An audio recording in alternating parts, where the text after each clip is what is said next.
வணக்கம் நண்பர்களே. Sunday vlog part one பார்ப்போமா? காலையில் எழுந்திரிச்சோன்னே அருமையாக ஒரு பிளாக் காஃபி போட்டு குடிச்சிட்டேன். நானே இந்த வீட்டில் ஒரு பெரிய சோம்பேறி. எனக்கு மேலே ஒரு சோம்பேறினா அது இந்த பையன் தான், நல்லா பார்த்துக்கோங்க. அண்ட் இன்னைக்கு சண்டே என்பதால் வீட்டில் நான் தான் சமைக்க போகிறேன். பிரியாணி செய்ய போகிறோம். கொஞ்ச நேரத்துக்கு செஃப்பாக மாறிடுவேன். எப்படிப்பட்ட ஒரு செஃப்னா, என்ன சொல்லுங்க? தயிர் சாதம். உப்மாங்க. இப்படிதான்.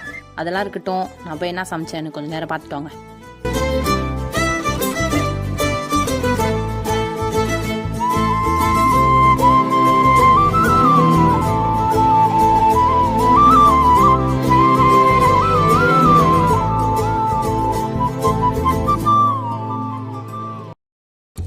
என்ன கருமையா இது?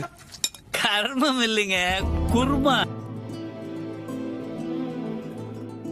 ஒரு வழியாக செஞ்சு முடிச்சிட்டோம். நல்லா சாப்பிட்டு ஒரு உறக்கத்தை போட்டாச்சு. பார்ட் 2க்கு ஃபாலோ பண்ணிக்கோங்க. நன்றி நண்பர்களே.